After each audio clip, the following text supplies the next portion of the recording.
Hello and welcome back to another episode of the MindSets podcast, Charles. How are you? I'm very good, thank you. How are you doing?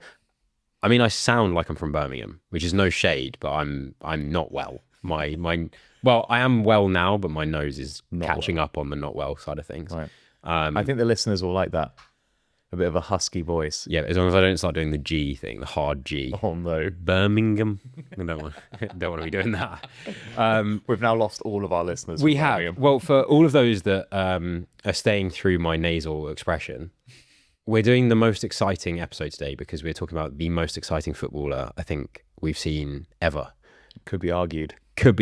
I'm sure lots of people will argue otherwise though. Tim Payne has honestly absolutely redefined football. He's going viral at the moment for all the correct reasons. And as we do, it's only fair to go through the best player in the world's training program. So we're obviously just going to go through Cristiano Ronaldo's instead. We'll touch on Tim Payne in a moment because that's hilarious. But we need to do the news. Yeah, we do. There's so much. Are we gonna redefine the time for It this? might be, yeah. What do you think we do? I think we should still try and keep it relatively brief. Should we just do a time trial? Okay, nice. Let's see. Because there's a lot. This might be the biggest news we've ever done. It could well be. Right. We'll just turn into the news podcast. Yeah. You start. Okay, right. 3, 2, 1, go. Okay, so Formula One this weekend, it was the Monaco Grand Prix. Antonelli with another win. He's on fire.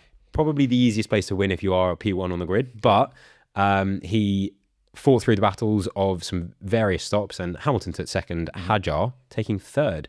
I know you've got an interesting fact about that. What I will just touch on is it was very bad news for Norris, who had to retire his car. Russell had to retire his car, and Leclerc decided to crash out. And Verstappen had to retire his car almost instantly. He wasn't very happy about that. Did you see him just get on his boat and leave straight away? Yeah. Nice. Sick move. Yeah. As well. But yeah, you probably. Go on, hit us with your fun fact. So if you combine the total ages of Isaac Hadjar and Kimi Antonelli, they're still younger than Lewis Hamilton. Which is just mental. Yeah, because Isaac is 21 and Kimi is 19. Is that more impressive on Hamilton's behalf? I was going to say, it has to be. Yeah. The longevity. He was in an interview and he was saying he doesn't feel old. He doesn't drive like he's old. No. The guy's the GOAT. Yeah. He's the GOAT. Big time. 41. Do you know also, now there's no even... I knew there was no point in even trying to time the news. But Lewis Hamilton's 41. How old is Cristiano Ronaldo? Is he 41 as well? God, what an episode this is going to be. This is huge. This is crazy. We've also had Roland Garros. Yeah. So our boys Yannick and Djokovic, like we said last week, they're not involved anymore. However, Zverev, finally, Our actual guy. Yeah. He came through. He did, yeah. He's finally a Grand Slam champion. Yeah, so yeah. We saw him training and practicing. I didn't. I wasn't with you. I was yet to join you. Okay, fine. Yeah, so you've seen In the the Grand Slam flesh. winner in the flesh Like- practicing. This close. Yeah, Yeah. that's cool. And then for the women's open final, Andreev, she won at the age of 19, which is mental. So she's the youngest Roland Garros winner since I think like the early 90s, like 1992, which is crazy. But yeah, let's keep the news going. This one's quite kind of niche, but the North Wales Crusaders, they suffered the biggest defeat of any side in the top two divisions in 131 years of the history. That's the length of rugby league's history. They were beaten 134-0, conceding 25 tries to the London Broncos. I didn't see that you'd put this in the news for us, so I also put it in. But it's actually the third time this season that the Crusaders have conceded more than 100 points. Really? Yeah. It's not a great season for It's them. not good, is it? No. Let's keep things ticking along. So Nelly Calder, we've mentioned her basically in every news segment with any like major. Smashing it at the moment. She's doing good. So she won the US Women's Open. I think she beat the English girl. I can't remember her name, but by one stroke. She's 20. So Nelly's 27. This is her fourth major win, and it's her second consecutive victory this season. She owns the golf world right now. She's Big playing time. really, really good golf. I'm keeping going. Yep. So obviously after everything that happened with the Ashes, with England cricket, really important that they got a good victory in their first test against New Zealand, and they got an emphatic win on a hard pitch at Lord's. So they did well there. And then you go. I think you've got a... Yeah, so I mean, this is a very football-y episode. Football World Cup's about to kick off, but outside of the international tournament, Jose Mourinho is about to be announced as the Real Madrid manager once again, the chosen one. That's cool. So yeah, big things for Real Madrid, hopefully. That's really cool. Back over to you, I think. So women's cycling now. Vollering, she wins the Giro. Now that's significant, obviously, because it's one of the largest cycling races in the world. But there's only 2 ever female cyclists who have won the trilogy. So all 3, the Giro, the Vuelta, and the Tour. I can't remember the name of the other girl. I probably couldn't pronounce it anyway. But huge victory for her. Then England played New Zealand in the warm-ups.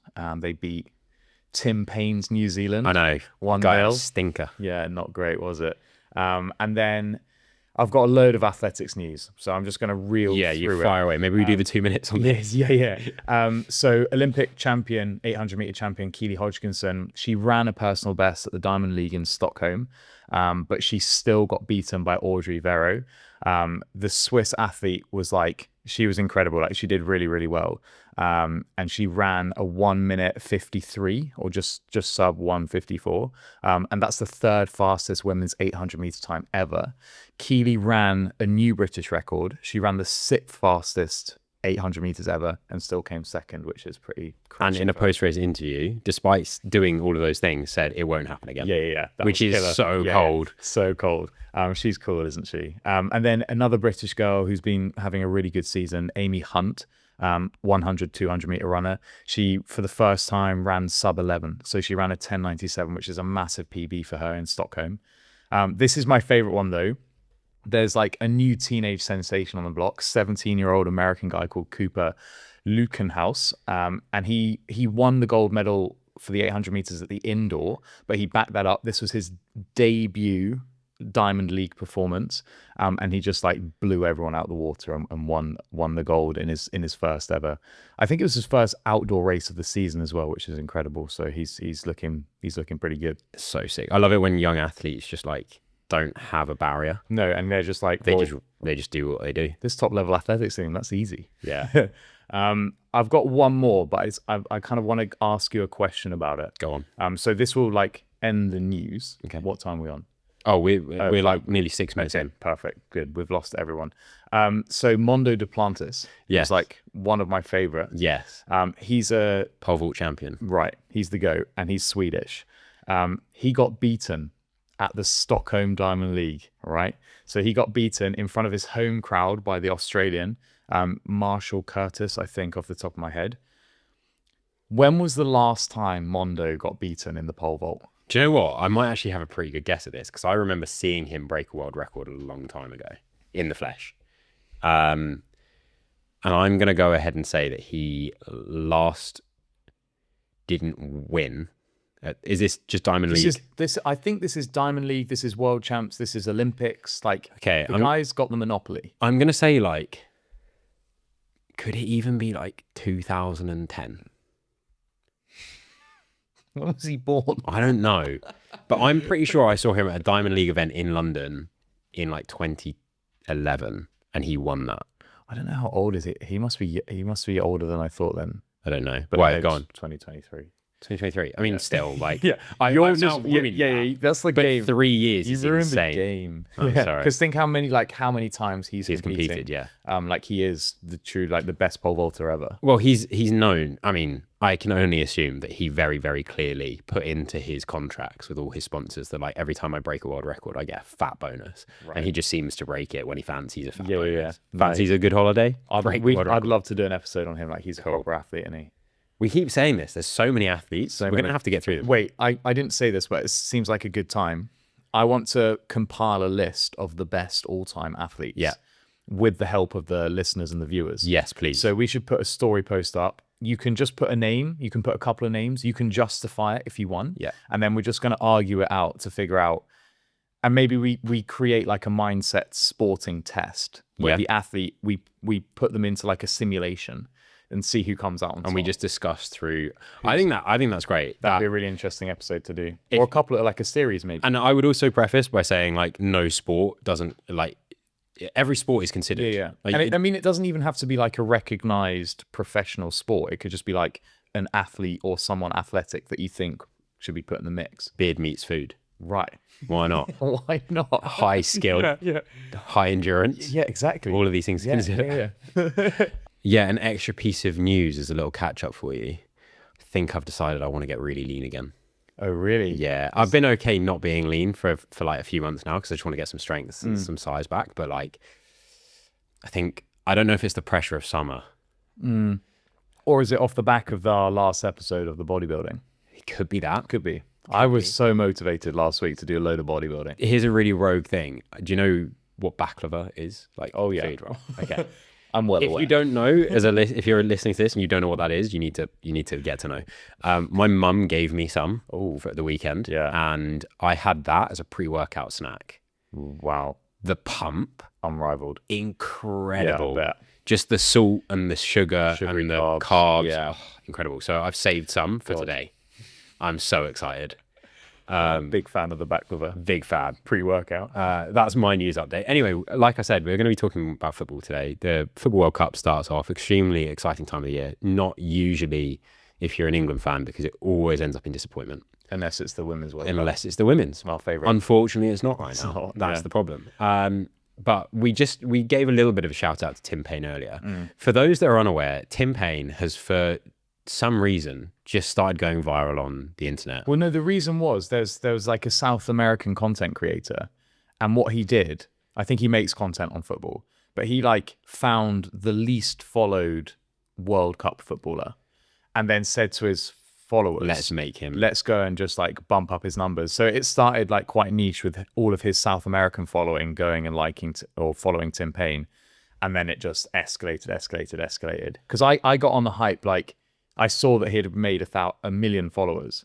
I was like, that's wild. And then the last time I checked, he was on like 4.2, and he's like more than most footballers. So what I think would be really nice for all the listeners listening is to consider maybe doing that for your favorite podcasts that don't have the big enough following. And maybe if you wanted to start a series and just be like, oh, let's see if we can get these guys up. I mean, I'm just saying it would be nice. It would be nice. But Tim Payne is a bit of a run through. He was born January 1994. He's from New Zealand. Obviously, that's who he plays for. He actually did a stint at Blackburn. I didn't know that. So he played really, really well in the Under-17s World Cup and got scouted and then signed in 2012 with Blackburn for 2.5 years. Problem was, that's crazy. To my knowledge and research, he'd never played in a game because there was a visa in Blackburn. Wow. Yeah, he never played in a game because there was a visa and permit issue which didn't allow him to get on the field. And then they just terminated him at the end of his contract, and he was sent back to New Zealand. And he now plays for Wellington, back in New Zealand in the A-League. So the Phoenix. So that's basically everything about Tim. Obviously lost to England on Saturday. Yeah. Hopefully, I mean, do you know what? I was going to say, hopefully he has a comeback. Dude's going to be making a killing off socials. He can retire now. 4.2 million is just insane. Yeah, I'm sure it's on higher now, isn't it? Yeah, way, way higher. But today we're talking about arguably... I'm not going to say the greatest of all time, but one of the greatest football players of all time in Cristiano Ronaldo, CR7. He is the highest paid sportsman on the planet at the moment, I think we've discussed before. Did you come in with the facts? I didn't come in with the official facts or numbers. Do you want the official numbers? If you know the official numbers. This was my one job today. Okay. Unofficial job. Come on. Here we go. Very official. Cristiano Ronaldo earns approximately $13.6 every second. Oh. All right. So, I mean, that's his contract numbers from the Saudi Arabian club that he plays for. So the breakdown of that's 49 grand, or this is all in dollars, per hour. That's $817 per minute. That's 1.17 million a day. That's mental. Yeah. The alleged contract is like 336 million a year. I have a deep love of the game in most sport. Yeah. But if you're going to pay me $1 million a day, whether I'm playing the sport or not, I'm going to get bored. It's crazy. Like, what is there for me to do? That's crazy. Like, yeah. So, if anything, fair play for him for actually still continuing to train and be as good as he is. Yeah.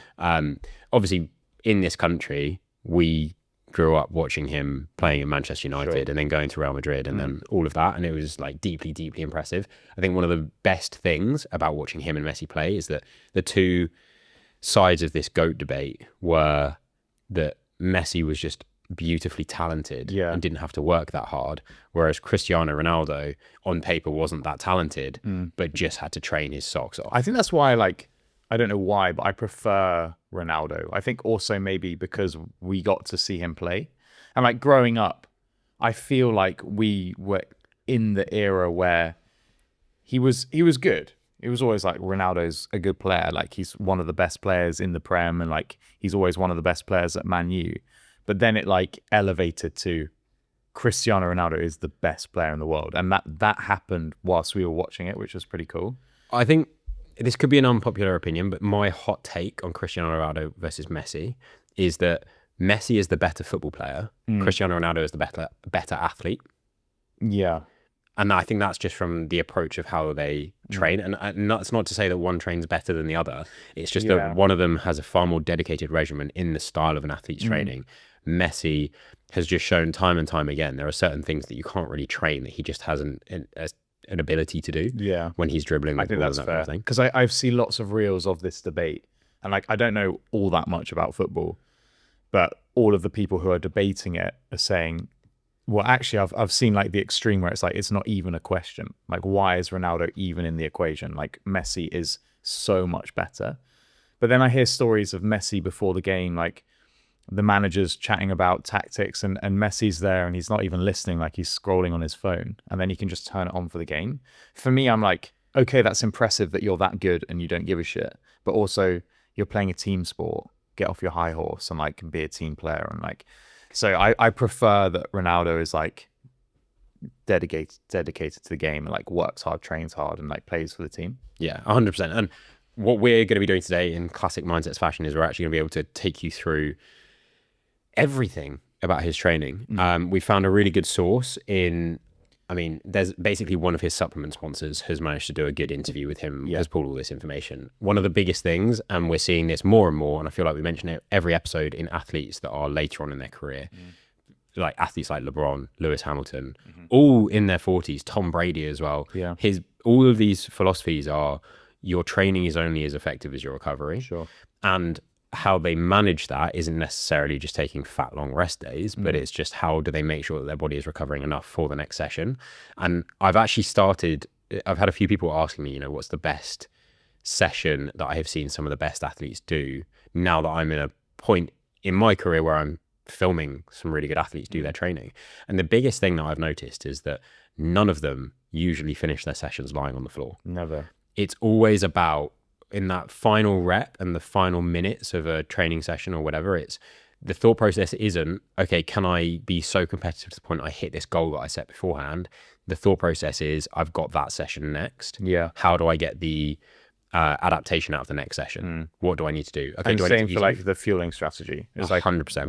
What's the next workout, or what's the next day? I'm fueling now for tomorrow. Exactly. Kind of vibe. And what that has proven is just like careers and longevity at the pinnacle of the sport is just been elongated so much further than conventionally understood. And Cristiano Ronaldo is like the epitome of that, isn't he?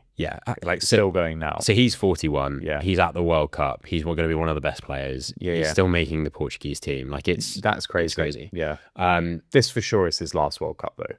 I mean, maybe. Let's click forward to 4 years time when huge news. Don't know if I mentioned this. Serena Williams is playing again. Oh yeah. So she never announced retirement. She never officially announced retirement, but I think she's not been playing for 3 years. She's coming back to play doubles, potentially at Wimbledon. That's huge. Which is sick. And again, another athlete later on in their career just able to do it. I guarantee you she doesn't get knocked out first round, and for me that's still quite impressive. We'll talk about her when we get close to Wimbledon. Yeah, for sure. So another thing that Cristiano Ronaldo has always seemed to do is he does so much body preparation in strength training around his football pitch work. And there's all of these things. I mean, Gareth Bale's been quoted to say like, he was never really the earliest to arrive at the stadium, but even when he first joined at Real Madrid, like he wanted to at least appear like, you know, he was really eager. And like Ronaldo had been there for hours. Yeah. He'd been there every single day highest paid player on the team. He's still there way before anyone else. Yeah. And so he does all of this extra pitch work. He does all of this extra body preparation training, strength and conditioning, everything like that. But all of it, and this goes back to our conversation last week about the bodybuilders, is on the side of medium to high volume rep ranges. And for football players, which are arguably endurance athletes in the way that they have to play the game, that's really important because the risk of injury through each rep and each exercise is much lower. So that's kind of Ronaldo's training sort of, what's the term? Methodology? Yeah, I'd say so. Yeah. Is basically philosophy. Yeah, philosophy. That's exactly what I meant. Is about recovery, but also making sure that he gets the most out of each session without binning himself or risking injury. Because for a player, especially at his age now, like I think that's like the overarching thing that we'll come back to. It's like at his age, and it'd be interesting to see how his training has manipulated or adapted over the time.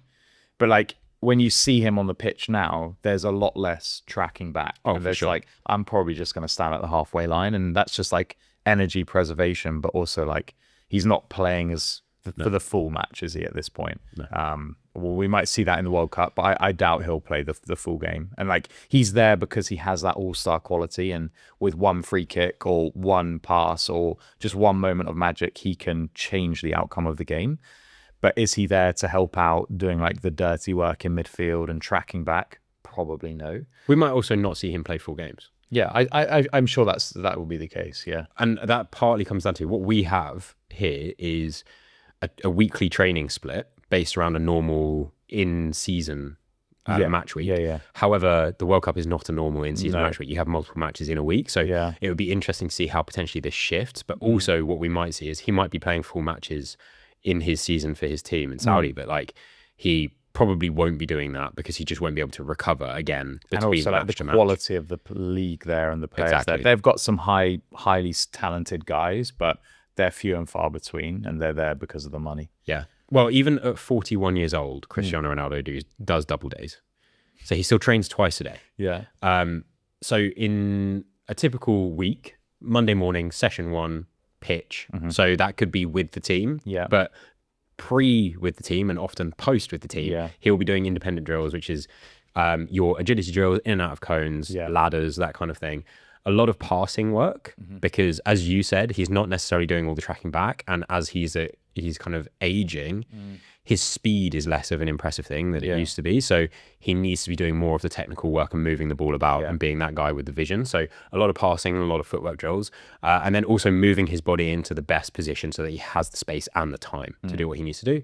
And then in the afternoon, he'll typically go and do a leg session and a core session. And what I will say is his leg sessions, I mean, have you seen his legs? I was going to say the same thing. Just so the definition in the guy's is crazy, healed, isn't he? Like veins everywhere. And like, don't get me wrong, he's not wham. He's very skinny and athletic in his toning, which also makes sense for his sport. Yeah. But a lot of his training is still like single leg stuff. I've seen him doing a lot of like body weight, explosive Bulgarians, and like jumping and all that sort of thing. But even when he is doing these movements, I would say typically you would see a lot more progressive overload in athletes, and that's not necessarily what he's trying to do. He's actually trying to maintain strength. Yeah. And so you might be seeing like a fluctuation of 2 kilograms through the weeks, and it actually might be off feel from the videos I've seen of him doing his training sessions. Like he might be doing sets of 20 Bulgarians or sets of 20 squats with dumbbells that weigh 12 kilos. It's like not necessarily impressive, but like it doesn't need to be because the training load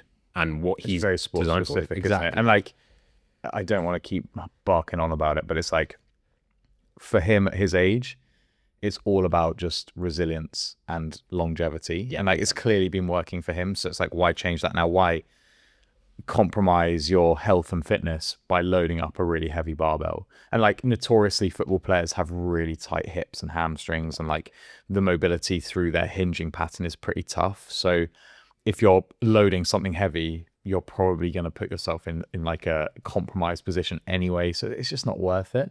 But like you say, he does a lot of single leg stuff. That's like completely obvious for like the sport that he's doing. When you kick the ball, you plant one foot, and when you kick, you've only got one foot on the floor. Same as when you're doing like a single leg Bulgarian split squat or like a jumping split squat or something like that. So it makes a lot of sense to me. Yeah. And I mean, we already mentioned one of the most impressive things about his game when he was younger was his speed. Yeah. And like his just raw ability to sprint. Like it's not conventional sprinting technique, No. but like in order to be fast, one of the biggest things that I think people overlook is to be fast, you have to run fast in your training. Like you can't maintain or even increase your speed if you're not sprinting. Yeah. Your body has to learn how to run at that speed mechanically before it can even think about sustaining it. So he still will have speed work, sprint work, technical focused sessions on putting the body in the right position for those sprints on a Tuesday morning. So that's a large focus for that. The agility stuff for him is like what kind of separates him in my mind from the other players, and his ability to like stop, start. So it's like acceleration, deceleration, side to side.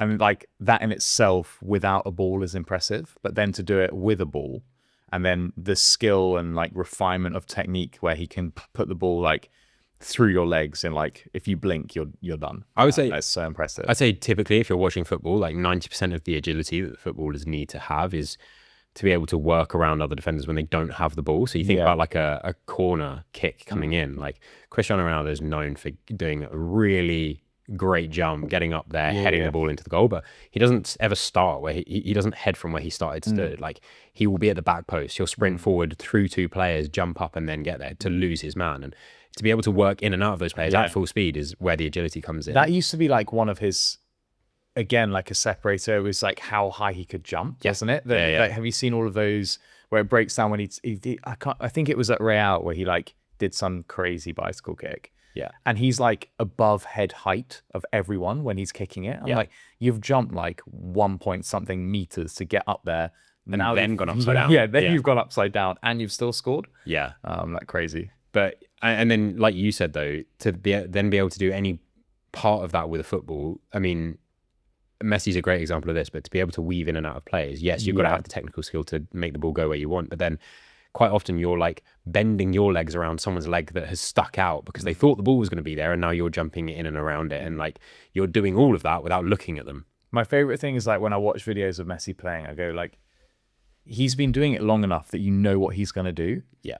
Why don't you just tackle him? Like, why don't you just get the ball? Why don't you mark him more? But it's like, that's clearly the tactic of the team. And he's still so good that there's 3 defenders on him. And there's a kid at school, obviously wasn't Messi, but like he was probably the best footballer at school. And I knew what he was going to do every time. Everyone knew what he was going to do. Never pass. He was so selfish, but because he was so much better than everyone else, he didn't need to.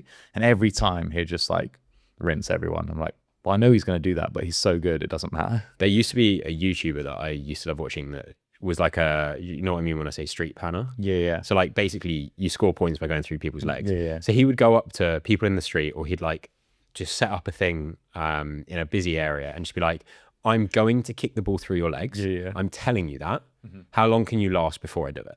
And so people used to come in and basically just like stand with their legs close together. And then he used to, if like... He'd like goad them into like opening their legs. Yeah. He'd like move, and every single time it was the exact same thing. And you like, always think keep your like, legs closed, who, like you've got to be... No, I for sure would lose in like 5 seconds. Yeah. It's just like the inherent like...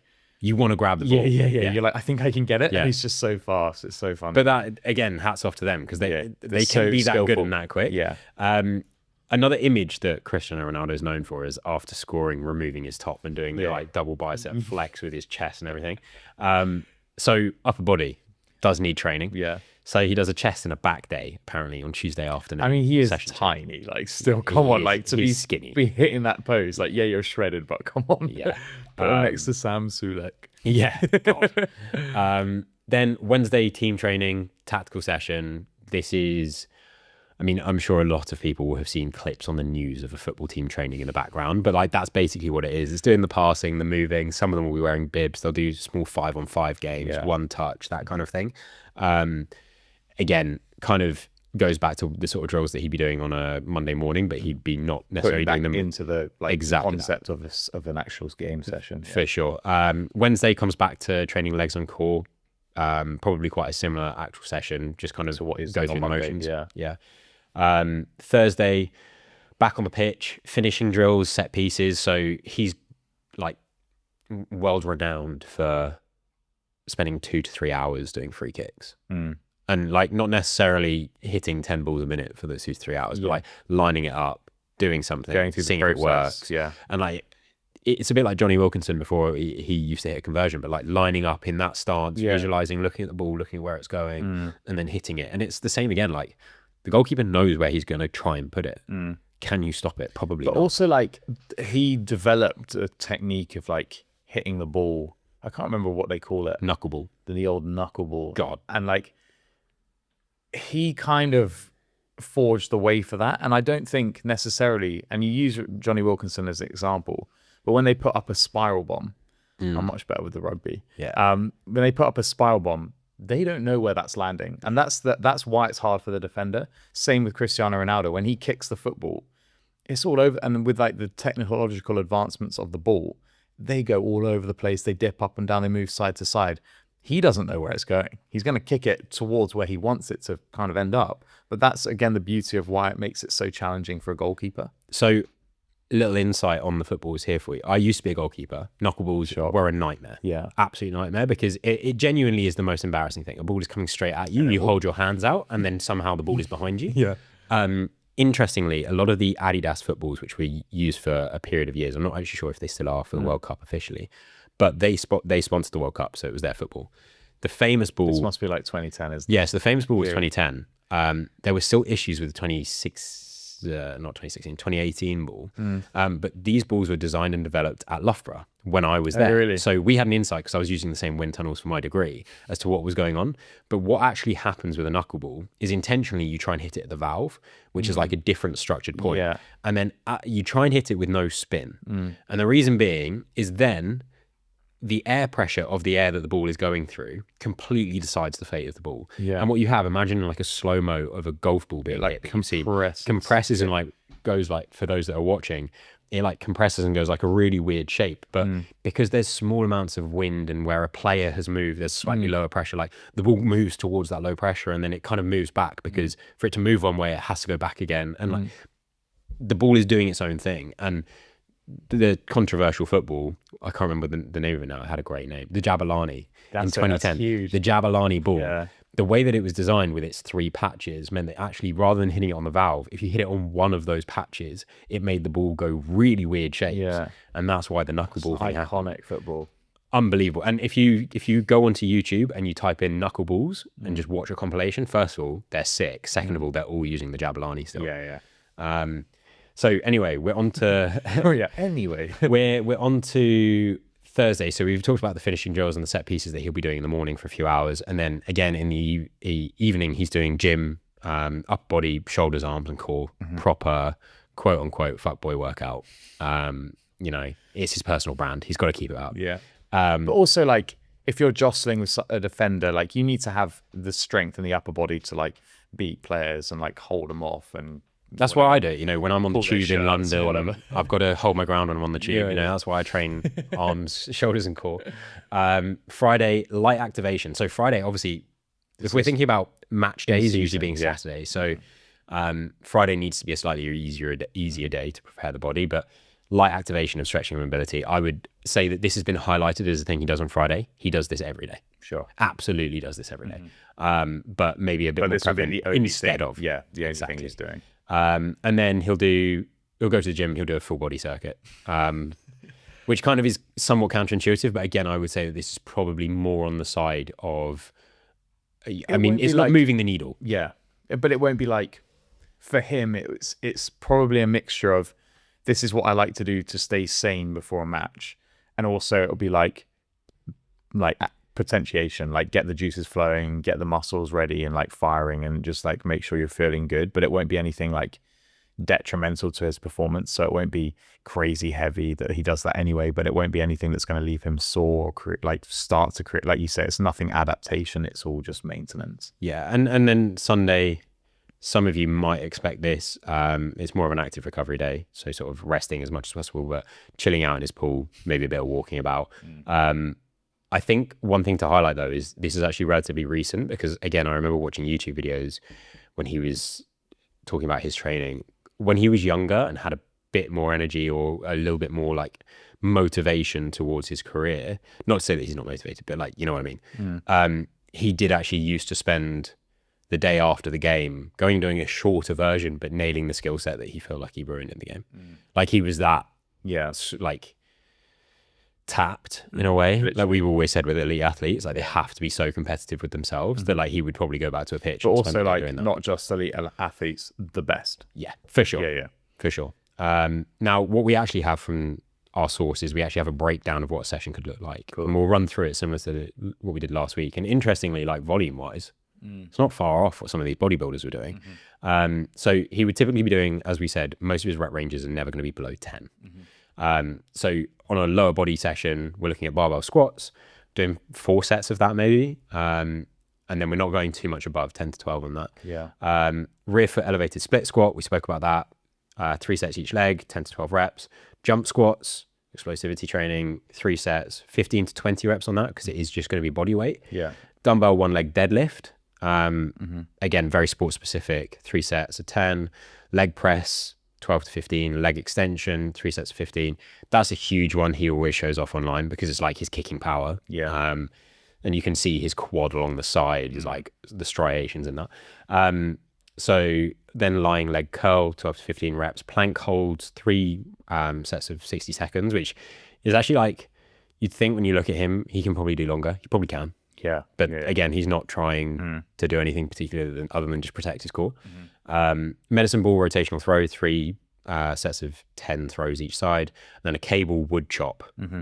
Great exercise. 3 each side, 12. And again, you look at that core workout, I'm sure there'll be some people here that train their core and go, well, that's easy. Yeah. If you do it 3 times a week, it's more than enough to have a strong core. It's probably a lesson for me as well, is like, I could just do the bare minimum 3 times a week and probably have an above average core. Yeah.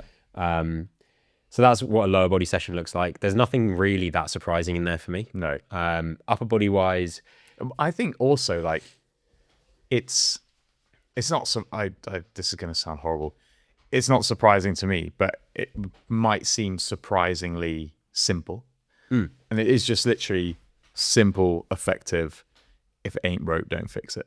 For sure. Like, and I think that's a big takeaway, because although all of the stuff he's doing off field is so important and supports what he does on field, are we saying that football's probably at the high level closer to a skill than it is fitness and like strength?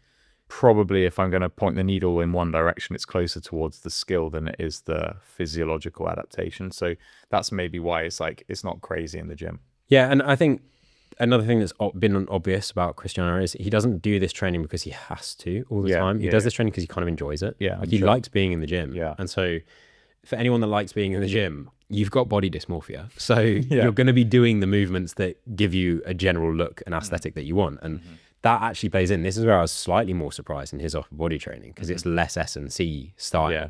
But incline dumbbell press, 4 sets of 12 reps. Pull-ups, 4 sets of 10 to 12 reps, weighted or body weight. Seated cable row, 3 sets of 12 to 15 reps. Dumbbell shoulder press, 3 sets of 12 reps. Lat pull downs, 3 sets of 12 reps. Dumbbell lateral raise, 3 sets of 15 reps. Face pulls, 3 sets of 15 reps. Barbell curls, 3 sets of 12 reps. And tricep push down, 3 sets of 12 to 15 reps. Surprisingly low amount of arms in there for me. But again, like that's a full upper body workout that hits a lot of the accessory movements that you wouldn't necessarily expect a footballer to want to do.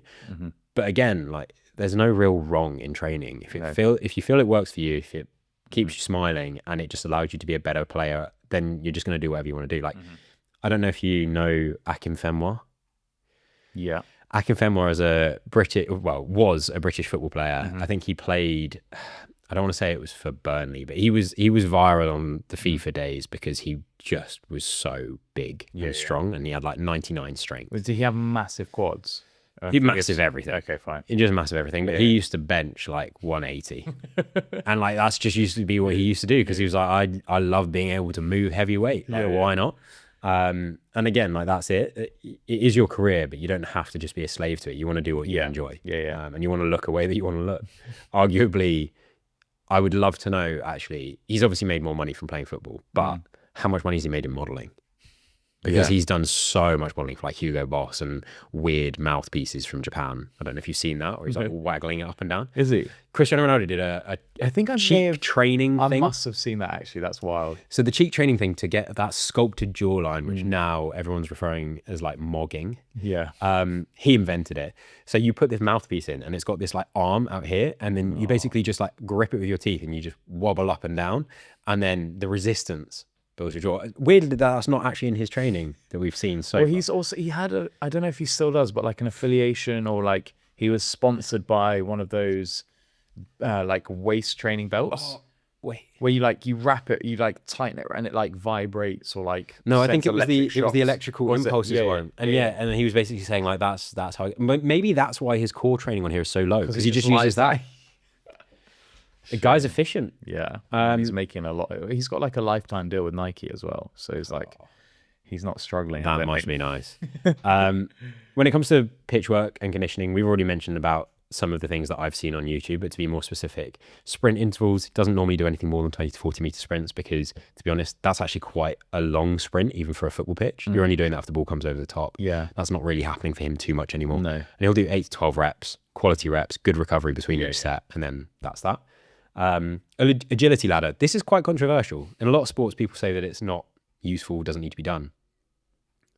I actually have always disagreed. I love the agility. I think it's great. Agility ladder. The SAQs.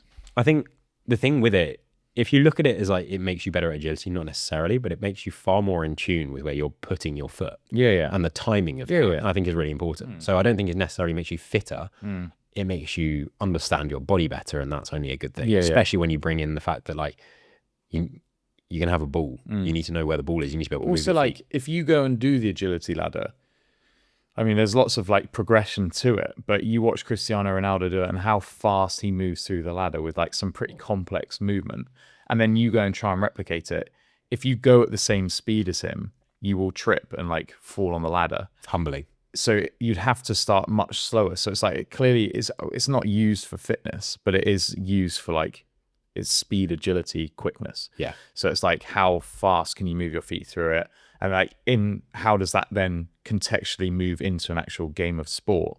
Well, if you need to like spin around someone, or like even just like feint one way to move a defender, whether you're playing American football or it's soccer, whatever, like in rugby, like it all contributes to your ability to beat defenders. It's interesting you mentioned American football, because the Americans have been quite obsessed with Cristiano Ronaldo, and they've got a bunch of sports science channels that wanted to look at how he would potentially get on versus an NFL athlete.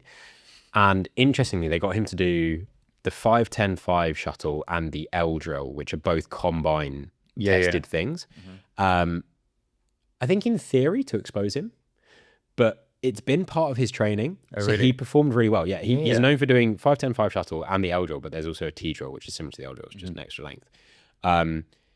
So you obviously didn't have to like catch a ball. Yeah, no, but you don't have to in the combine either. It's just a timing thing. You just run up, touch cone, run back, then run around. I'm thinking of a different drill then. Yeah. And I know the drill you're thinking of, which is similar, but yeah, no, he didn't have to do any of that. And so he does 6 to 8 sets of those in a specific session every single week. So I mentioned, you're like, we've invited Ronaldo down for the combine, and it's like, these are the first 3 drills, and he like smokes them. And it's like, next drill, run it straight, and it's like some like 500-pound defensive. Oh, that's insane. Just like run at each other. Ridiculous. Finishing drills, crosses, volleys, driven shots, headers. He used to say that he wouldn't leave without doing at least 100 reps, which would refer to how many times he's hit the ball. But I think now on this website, it says 80 to 100 plus. I think that's possibly depending on how he's feeling a little bit more. Yeah. So then move on from that. In terms of his plyometrics, box jumps, depth jumps, vertical jump training generally, 3 sets of 8 to 10 reps, which isn't a crazy load, but like, but when you're doing it, it's like an expression of your maximum output. Same with the sprinting. So it's like, you can't do many of them if you want the quality and the actual adaptation. You can do lots if you just want some like average results, but to get the highest amount of quality from each rep, you reduce the number. Exactly. And if you're doing it right, it's so fatiguing. Yeah. Especially the on the way up. Yeah. The depth jumps, they're some of my favorite, because everyone online calls them something. They call them death jumps. I'm like, you clearly don't know what you're talking about. When they're like, I've done 3 sets of 8 death jumps. I'm like, it's a depth jump because you're falling. And that's also your force absorption. Yeah. So that's the reason why he's so powerful. It's so explosive. Is because he can absorb a lot of force. Yeah. Last thing, ball control circuits, first touch, turns, dribbling on a fatigue. Yeah. 20 to 30 minutes. That's pretty standard. He'll get a lot of that stimulus from his training with the team. So it's probably not the sort of thing that he would necessarily set up on his own or with one other person. Quick mention on his cardio and speed work, which kind of happens around all of this other training. So we've mentioned his sprints and kind of the effort level of that apparently is 95% effort. So again, not trying to pull a hamstring, but trying to make it hard enough that he knows he's hitting top speed. Like high intensity interval training is something that he will perform twice weekly. And then imagine this is like his pre-game on that Friday night. This is like his full body circuit. Yeah. Where he's doing, so it's like, it sounds crazy, but where it says there he's doing 15 seconds on, 45 seconds of rest for 20 minutes. Like actually when you accumulate 20 sets of 15 seconds, it's 2.5 minutes work. It's literally the overall volume isn't that much. But it's probably still like not easy, but that's the deliberate intent, is to like switch everything on, like, and feel like you've done something. It's like low impact. So he'd be like maybe on an assault bike for like 15 seconds or something. And then he's like, oh, maybe does 15 seconds of burpees or jumps or something. Do you know what I mean? This might come as a major surprise to you and the listeners, but he has to spend his money on things. One of the things he spent his money on is a very large house with a very large swimming pool. Yeah. So swimming is one of the best low impact aerobic things that you can do. He does 30 to 45 minutes. I would say that he actually does that quite a few times throughout the week, especially in those weeks where he's got more games, because he can do more of that and it'd be less fatiguing, but still flushes things out of the body and kind of keeps him moving. This is such a tangent, shock. But I mentioned that we were going to be recording this episode to some friends I was with over the weekend. The overriding thing that came up about Cristiano Ronaldo was how bad his taste is. Oh, really? Yeah. Go on. And there's so many photos of him just wearing the most horrible watches and like wearing the worst clothes. And I'm just like, that pair of jeans probably costs like thousands of dollars, and it's like that watch is like nearly $1 million, and it just looks horrific. But then I'm like, how else do you spend your money? Like, I need to put diamonds on everything. Cristiano was in his prime fashion era, in arguably one of the worst fashion eras ever, where it was the gold brown Louis V zip up hoodie with like aviator shades, one earring, big diamond earring, so much like hair gel in the hair, and then just like super baggy ripped jeans. Like that was prime his era, and I feel like he hasn't actually evolved out of that because the money hasn't needed to either. No, I'd like to see like a car collection, a Cristiano Ronaldo car collection. I'll hit him up. I think he's got a watch sponsor. I think it's Jacobs and something, but the watches they make horrible. Yeah, he's the new watch Sorry, sponsor. Cristiano. Then I think to be fair, there's not much worth more talking about from what we've got, but just in terms of what he does before games. So he starts his day between 6 and 7. That's the same thing every single day, and that's starting the day. That's not getting out of bed.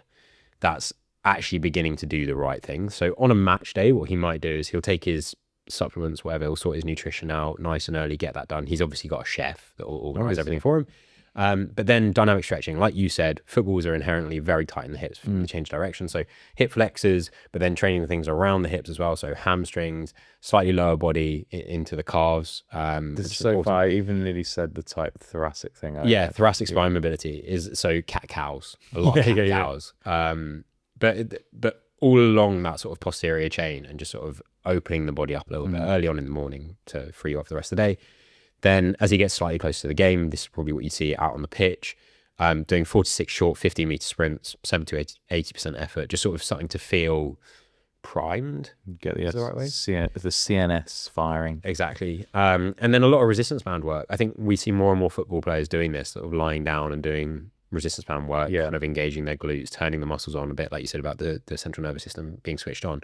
And then once that's done, kind of chill out for 60 minutes before the proper warm-up and training begins. If it's a game, obviously if it's training, same sort of deal, but just getting food on with the knowledge of what the session's going to be at that point. You know how to approach that and your hydration. So Does he live out in Saudi? Do we know? I think he does now. Yeah, I think he kind of imagine has he does. to. Yeah. But yeah, he. Oh, do you know what? I was going to move on, but this is interesting. He has a 45,000 euro cryotherapy chamber in his home, Yeah. and that's how he does a lot of his recovery. I reckon it's diamond encrusted. Oh, for sure. For sure, it's got some CR7 branding on it. This is sick. Okay, this is really cool, and then we'll move on. So Cristiano Ronaldo follows a polyphasic sleep schedule designed by personal sleep coach Nick Broad. That's sick. He sleeps 5 times per day in 90-minute cycles, totaling 7.5 hours. I'm not sure if that's true, but if it is true, that's crazy. That's some biohacking shit. Well, maybe But your circadian rhythm is 90 minutes typically, so you do operate in that. And what that does allow you to do is get proper recovery, because your body does so much recovery when you're at rest and like sleeping. Maybe that's the play. that's mental. That's a good fact. Well, I like that. Interesting fact off the back of that as well. Did you know, back before we had loads of technology and we were like very basic human creatures, supposedly we operated on a biphasic sleep schedule. We would sleep for 4 hours from the hours of like 7 p.m. You would wake up, you'd spend 2 hours awake, and then you would go back to sleep for 4 hours. And in that 2 hours awake, in the pitch black, because there's obviously like no lights, is when you would do, well, there's a few things that you would do.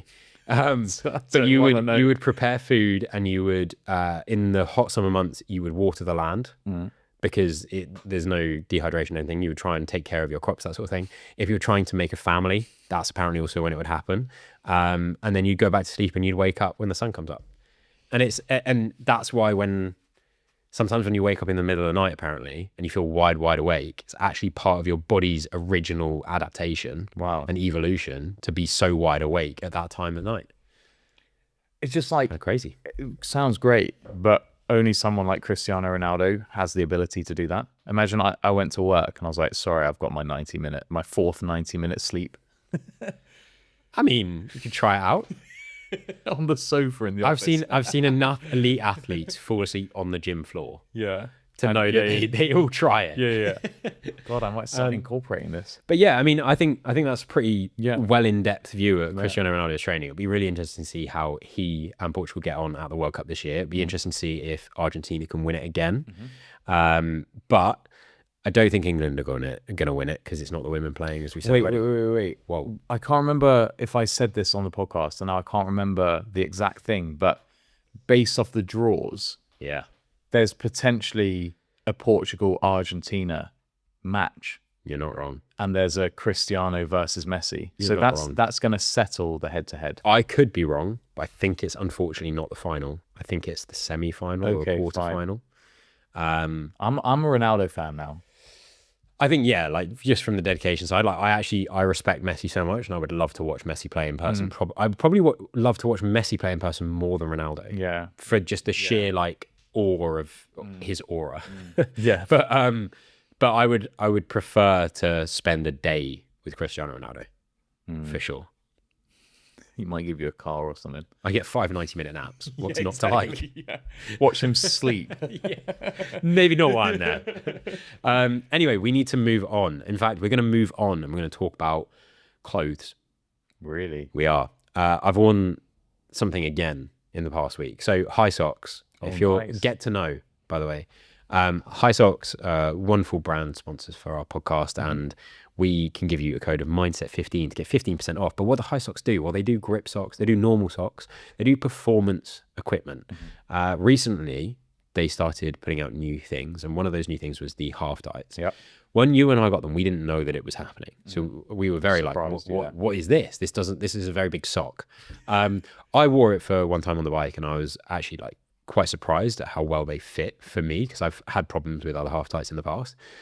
Honestly, really, really comfortable. And I wouldn't say that you're going to buy 25 pairs of them and live in them every single day. But I would say if you've not had half tights before and you're looking for a comfortable pair, genuinely quite reliably would say that these are worth a good try. And they've got all the standard of having pockets for your fueling if you want to go and do it like a long run or something like that. I've used them on the bike and they're really comfortable. I have had issues in the past with half tights and the seam being in the wrong place to sit on a bike for ages. So genuinely worth a go. Much more reasonable than some of the bigger famous brands, which for no reason have a high charge, but also you get 15% off. So use code mindset15 and enjoy giving them a go. Let us know what you think. Other things to mention, brand new discount, 100% free. Oh, nice. Subscribing to this channel. Followers wise, we continue to grow on Spotify. So those of you that are listening to this, some of you are actually incredible people and do so politely as we ask of following along. So if you're on Spotify and that's where you choose to listen, then please do drop a follow. We've actually also, by the way, I've been seeing the reviews have gone up. Yeah, I saw that. I think we're at 28 5-star reviews, which honestly, that means so much, genuinely means so much. I'd love it if more people could leave a review. Who wouldn't? But only if it's 5 stars, because that makes it so much better. But I've also noticed that impressions wise on the data, we're getting pushed a lot more recently. Wow. So that must mean that we're doing some of the right things. I would argue that it's actually the guys and girls that are listening to this that are doing the right thing. So please keep it up. Please do like the episodes on YouTube. Please actually do leave a comment. We say it a lot. It's very rare that people do. Comment and tell us what your favorite breakfast item is. Like, by all means, it would be awesome if you could tell us what athletes you'd like us to do an insight on. If there's something that you think we've missed in the world of sport, let us know. You can also comment on Spotify. You can actually watch this on Spotify. If you're on Apple, don't feel like you're missing out. There's plenty of things you can do there as well. Without further ado, though, we need to get into the grind my gears. GMG. So this week, do you want to kick us off? My one is a nice bringing it all the way back to Cristiano Ronaldo. Love it. Someone wrote in, I'm going to keep him anonymous, but he knows who he is because he's listening. He wrote in, he says, it really grinds my gears when someone tries to compare a sportsman or woman from a previous era to now in the debate of who's the best. So let's say, for example, we're comparing Messi, Ronaldo. Someone brings in Pele. I was going to say Pele, yeah. Like, it's just different times. It's essentially a different sport. It's like if you take someone who played tennis in the 80s and now compare them to like the ball speed and also like the equipment changes, or going, oh, but if they had that equipment, you can't compare them. And I heard Johnny Wilkinson do a nice one about it because he always gets asked who's the best ever 10, or who would you say is the best ever to play? And he's like, well, you just can't compare. And they play in different leagues, so you can't compare like Premier League to La Liga or whatever. It's just like they're non-comparative. And that's why for the MindSets podcast, we need to create our own curated like environmental test that all happens at the same time in the same place with the same people. We have to like revive people from the dead. Completely agree. But yeah, it was really grinding their gears when people were trying to compare who's the best, old versus new. I think that's so valid, and I stand by that, I think, because of my age. But in 10 years' time, when there's a really good quarterback and someone's like, are they better than Tom Brady? And we're like, no, absolutely not. When Kimi Antonelli is on for his 7th world championship and everyone's like, is he as good as Lewis? And we're like, no, he's not. He's great, but he's not. So I think that's just also like an age thing. But I generally agree. The latest level of sport is the highest level of sport, just because of the developments that are made in every single sport. Grind my gears this week. A lot of mine are actually breakfast related. 2 of them come from me. Number 1, mutant strawberries. Look at that. Oh, nice. Yeah. In fact, I can't show you, but this strawberry I got out of the packet. I was really enjoying it at the moment. Strawberries are in season in the UK. For those that aren't aware, Wimbledon's around the corner. Wimbledon's famous for strawberries. I was really enjoying getting my strawberries out, which I had on my yogurt this morning for breakfast, because they were massive, until I pulled one out and I went, too big. This is not the sort of thing humans should be eating. This is 5 strawberries in one. The old genetic enhancement. It's ridiculous. It's like an apple. This thing has been pumping so much gear. It can win bodybuilding shows. The old enhanced It's a strawberry. So that's grind my gears. I don't know what I'm putting in my body anymore, and I'm trying to be healthy. The next thing, yogurt size. Decreasing, I reckon. Wrong. Oh no. Wrong. That's not my grind, and probably is. But my grind my gear is that Greek yogurt is just so good for so much stuff. Stop selling it to me in 500 gram servings. Give me 5 kilos. I will eat it. It's so like breakfast. I can make other things with it. I can make crisps and dip with it. It's high protein. It's low fat. It's low calorie. It's great. Don't limit me at 500 grams. Stop it. I'm trying to think what the biggest tub I've seen in the supermarket I think I've seen a kilo tub. I've seen a kilo. I don't know if there's a 1.5.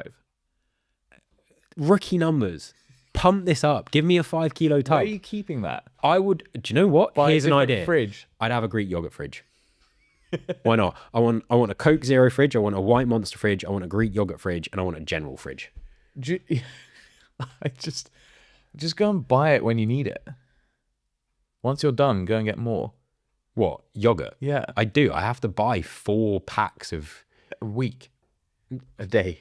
I eat one for breakfast every single morning. So that's 7 a week. Yeah, okay. Okay, fine. That's 3.5 kilos a week. And I would eat more than that if I could. I'd prefer, though, to eat a full 500 gram than eat what I think is maybe 500 grams out of unless you're weighing it, out of a kg tub, and then in the next day have to open the already open kg tub and deal with all of the watery stuff at the top. Oh, well, I mean, you just mix it up a little bit. But I'm also thinking of the environment here. Yeah, no, I get that. I get That's through nice. 7 pots. Yeah. I shouldn't. No.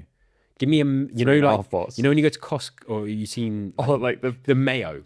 Give me that Greek yogurt. Yeah. Those things are sick, those buckets. Yeah, that's what I want. Wait, on that note, this is not a grandma gear. This is like when you know you've made it, when you have a garage fridge and a garage freezer, and you have like a separate, like, we've got all the drinks in the garage fridge. That's I want an American fridge. You know, Americans like really put effort in. And then also open. Culturally, it's so fine for them to walk into their friend's house and just take something out of the fridge. Oh, yeah. Love that. Or like the deep freezer that looks like you can keep a body in it. Yeah. The long deep freezer. Concerning that's Or the way you described it. But now everyone knows what you mean. Sure, yeah. A full body. It's a cryotherapy chamber. Exactly. Ronaldo. Well, you could fill it with water as You well. could, yeah. The next one actually was sent in. I can't remember who sent this in. I think it was someone called Lydia. Okay. But so Lydia, if you're listening, I hope this was you. If your name's not Lydia, I'm so sorry. There is a trend online of favorite spoon. And I actually got involved with this like a year ago, but apparently it's coming back round. So favorite spoon trend seems to be somewhat an autistic trend where people are just deciding like, this is my favorite spoon and this is why. And everyone's arguing balance, shape, sharpness, pointiness, all of these different things. And she said it's really annoying that people are so wrong. And the thing is, I didn't ask her, she didn't give me an example of what her favorite spoon is, but I love that everyone has a favorite spoon. Always. It's so good. And I can probably, I can't describe or explain why it's my favorite, but I know, well, no, we had cross-contamination of cutleries. So we have 2 different sets. Yeah. So I'll never use one set. I don't like that set. Yeah. But the set that I know well, my set, that's one I'm So using. what I can't stand is that I know a lot of people, and quite a few people listening to this, will work in an office. And at times you'll go to the office cutlery and you'll get that, and that will just work its way home. Yeah. That shit needs to stay at the office. Yeah. It's awful. Never bring it home. It was bought for 2p per piece. Yeah. My stuff is balanced. It's sleek. It's nice. I don't want to have to go Sterling fishing silver. through this flat teaspoon shite Oh, to go and get no. my nice cupped one. Yeah. But no, the reason that I've actually included this week in Grandma Gears is because I was over at someone's house in the last couple of weeks, and they were sifting through and they pulled a spoon out, and I was like, the favorite spoon. And they were literally like, favorite spoon? And I was like, you don't have a favorite cutlery? And they looked at me like I was the weirdo. Yeah. You've got to have a favorite spoon. That person's so normal. That's wild. Yeah, I hate how normal they are. Imagine the ability to just use a spoon. I know. Mad. Anyway, I'm going to call it there for Grandma Gears, which means we're going into the game, which you have brought along this week. I have, yeah. And I'm going to take a wild guess here.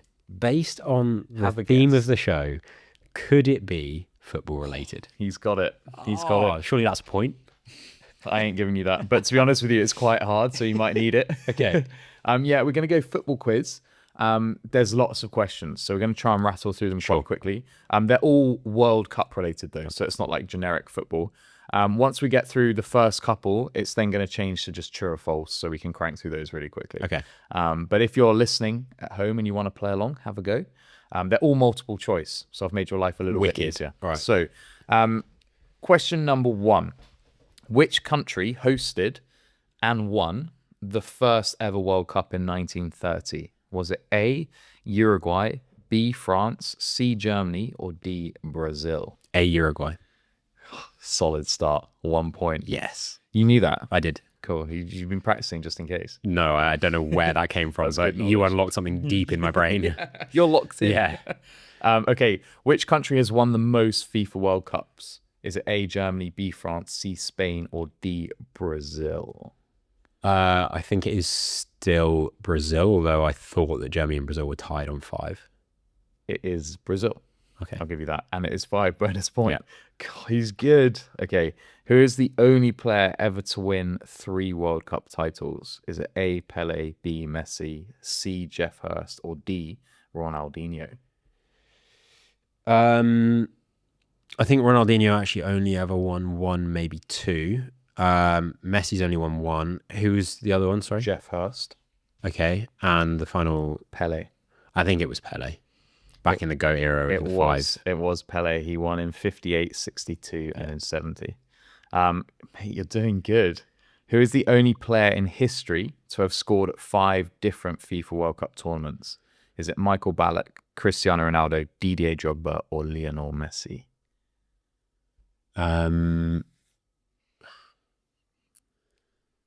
It could be Cristiano Ronaldo.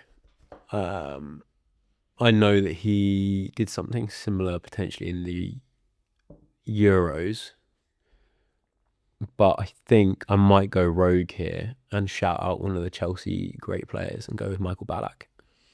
You should have stuck with our guy Ronnie. CR7. It was. Damn. So potentially he can now go for 6 consecutive. That's wild, isn't it? He must. He has to. That's 24 So that's years. 06, 10, 14, 18, 22. That's longevity crazy. in career. Yeah. Yeah, he's got to be in the If I'd done the maths, yeah. if I'd done the maths, I'd have thought and worked out 06 was his first, and I would have said Cristiano Ronaldo, but I thought it was like 02. Okay, then who is the all-time FIFA World Cup top scorer? Is it A, the Ronaldo, not Cristiano, B, Gerd Müller, C, Gary Lineker, or D, Miroslav Klose? Can you just give me BCD again, please? Müller, Lineker, Klose. Okay, it's not Lineker. I think. See, I actually feel like I do know this. Unfortunately, you've put 2 names that are like really good. Klose and Müller. He's gone German. Yeah, Klose plays up front. He was centre forward. Müller was a central attacking midfield, centre midfield. Müller always just seemed to find a goal. He looks like the most unfootball footballer, doesn't he? Yeah, she looks like a guy that runs parkrun on the weekend. Yeah, so good. I think I'm gonna go with Klose. It's a huge shout. Yeah, he has the most with 16. Yeah, well played. Okay, which nation has hosted the World Cup the most times? Is it Mexico, Argentina, South Africa, or Germany? Tough, because Germany came straight into my head, but that is more in recent history and may not be long-term history. So I think Super Rogue might go with Argentina. Was it Germany? What was it? It's kind of a curveball. South Africa. In Mexico. Really? Because they're hosting games this year. Okay. So they had it in 70, 86, and 2026. Technicality. Yeah, I know. That was a tough one. Fair enough. No, that's you're good question. Okay, so we're keeping it rolling. Which country has finished as runner-up the most times without ever winning the World Cup? So tough. Is it A, Italy, B, Netherlands, C, Brazil, or D, Spain? Well, the wording of the question kind of ruined that for you. So it has to be the Netherlands. Easy. 74, 78, and 2010. Because Italy have won despite the fact they can't even qualify recently. How wild is that? I know. Brazil have obviously won 5 times. And then, who was the last one? Spain. And David Villa with a defining finesse shot. Well, That leads us on to our next question, Yeah. which is actually going to be funny. Who scored the winning goal in the 2010 World Cup final where Spain beat the Netherlands and South Africa 1-0? Was it... I'm just going to give you three options. Okay. Was it David Villa? Uh-huh. Was it Iniesta? Or was it Sergio Ramos? Because you just went confidently with David Villa. The thing was, I think he scored the first goal. But it was 1-0. Then David Villa. It was Iniesta. Fuck. Which nation holds the record for the most consecutive failed World Cup qualification attempts with 22? Yeah. Okay. Mathematic. A, Luxembourg. B, Venezuela. Okay. C, Albania. Or D, Sierra Leone. I just don't think Luxembourg is a big enough country to even attempt to do that. Venezuela, I think, have qualified a fair few times, and they actually do care, but maybe they've not qualified in an equally large amount of times. What else did we have?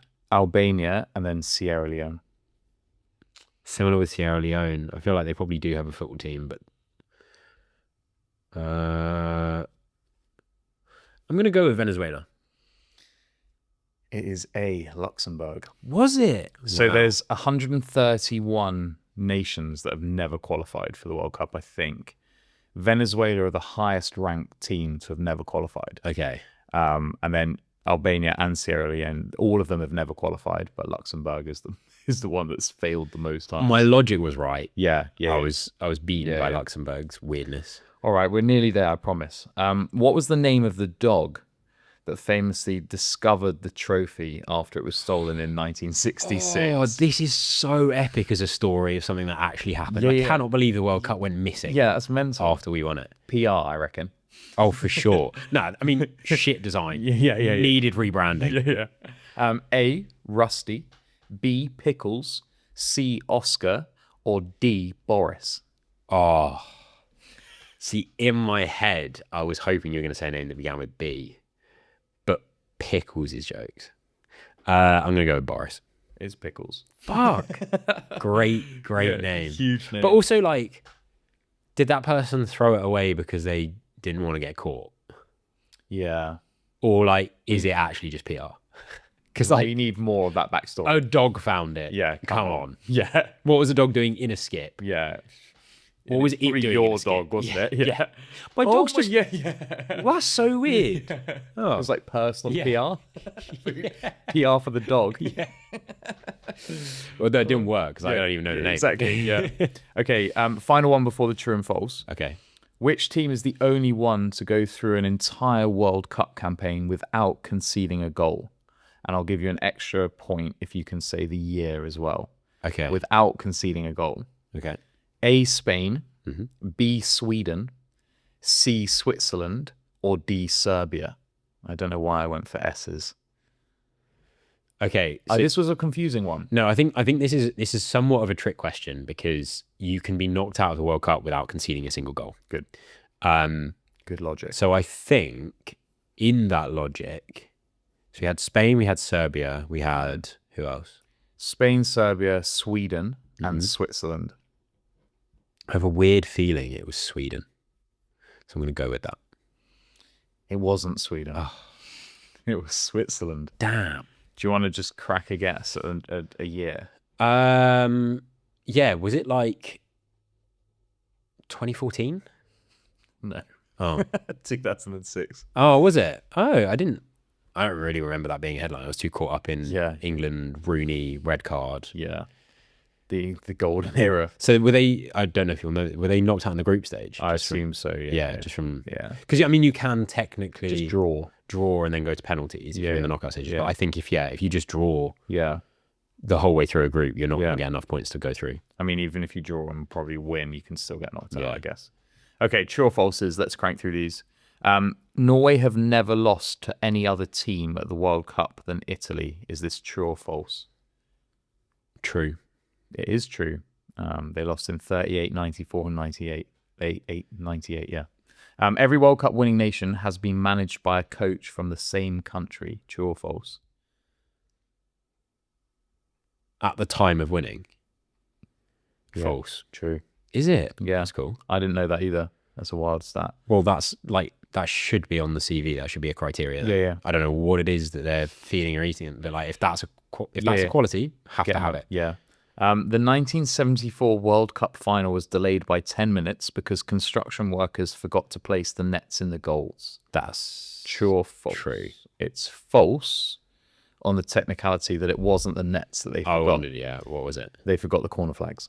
Ah, interestingly, I was going to mention this at the end of this game, but this is a great time to mention. Yeah. Have you seen the corner flags at the World Cup this year? I've seen very little to nothing about the World Cup. Okay, so I'm actively avoiding it. so for those that haven't seen the corner flags at the World Cup in America, they're a different shape. they are rounders posts, which is what we use in the UK when you're in PE. They've got these big black weighted rubber things with a pole in, and then they've put a flag on the top of it, because American pitches are not designed for real grass because they all use turf now. So what they've had to put down is this massive plate surface and then the best designed ever turf, which is just going to give so many injuries this season. And as a result of that, there's not enough depth to be able to put a flag in a hole in the grass or the turf. So it's not actual grass they're playing on? No, it is real grass. Oh, fine. But because it's only that thick, Fine. you can't stick a flag through it because there's a plate below it. So instead, every single corner flag in the World Cup is a rounders post, has got one of these rubber heavy things. Village. It's so village. You don't even, you can walk around the road here, terrible pitches on a 45-degree side, Yeah. corner flags. Yeah, that sums up the US having the World Cup, really. Yeah. Okay, Lionel Messi and Cristiano Ronaldo have never finished as top scorers at a World Cup. True or false? Oh, that's true. It is true. Yeah. Never. The official 2010 World Cup song, Waka Waka, was sung by Jennifer Lopez. True or false? So wrong, it was Shakira. Yes, huge for the program. Brazil is the only country to have played in every single World Cup. True or false? That would be cool. Gonna say false though. True. Is it? Yeah, Damn. that That is cool. Final one then. No team has ever won a World Cup after losing their opening match. True or false? No team has ever won a World Cup after losing their opening match. I reckon that's one of those weird things that's true. False. Damn. Spain in 2010 and then Argentina in 2022. Both lost that opening match. I actually really enjoyed that episode. I hope that you guys listening got a lot out of that in terms of training, understanding kind of what it takes to be the highest paid athlete in the world, but also had a bit of fun listening along to it. If you haven't already done so, I would recommend that if you're going to plan to watch the final somewhere, you look at booking that because places sell out. But by all means, on our side of things, if you have recommendations for other athletes to look at, then please do drop them in the comments or message us. We have a number of events coming up. We do have Wimbledon coming up. That's around the corner. In the next episode, I think it's probably relatively key for us to talk about High Rocks. It's the High Rocks World Champs coming up. Plenty of races to talk through there. And then beyond that, I mean, there's so many more events coming. So we still need to go back and talk about some of the athletes we've mentioned, some of the other non-clean athletes that we mentioned we'd like to talk about in the Enhanced Games. If any of those topics sound interesting to you guys, then please, like I said, let us know, but make sure you're following along on the social media. That's at mindsets_podcast everywhere, TikTok, Instagram, wherever you prefer. And you can find us on YouTube using the same search, but it is the Mindsets podcast.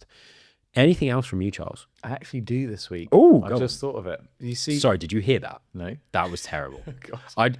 I don't want to listen to The that high back. pitch? It was horrible. Oh, it was like a really questionable tone for me. Yeah. We'll blame your deep gruff voice. Yeah, true. Ellie Kildun.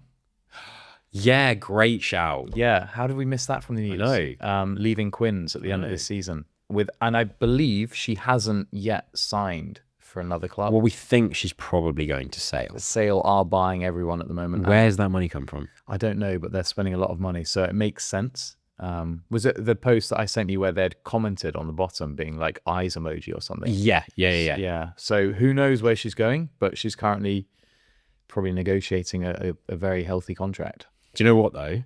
That eyes emoji thing, very cool. Yeah. If you're an agent, that can piss you off a lot. Yeah. Do you remember I don't know if you remember what happened with Piastri in Formula One. So Mark Webber was Piastri's agent, or is Piastri's agent. Oh, really? Piastri was supposed to sign with Alpine. They announced him in the middle of contract discussions to kind of try and make it final that he was signing for Alpine. He never signed for Alpine. It pissed Mark Webber off, and he was like, you can't announce it when we haven't signed. We haven't decided yet. You trying to do that is trying to make it official and blackmail us into it. Yeah. F you. You're done. We're going to McLaren. Interesting. Yeah. Wow. So hopefully Sale haven't actually ruined it for themselves if she still hasn't announced it. Yeah. But if so, that's cool. Tactical. Yeah. Yeah. Well, yeah, nice extra thing to bring in there. But does that round off the episode? I think so, nicely. Fantastic. Well, looking forward to seeing you guys in the next episode, and we'll leave that one there.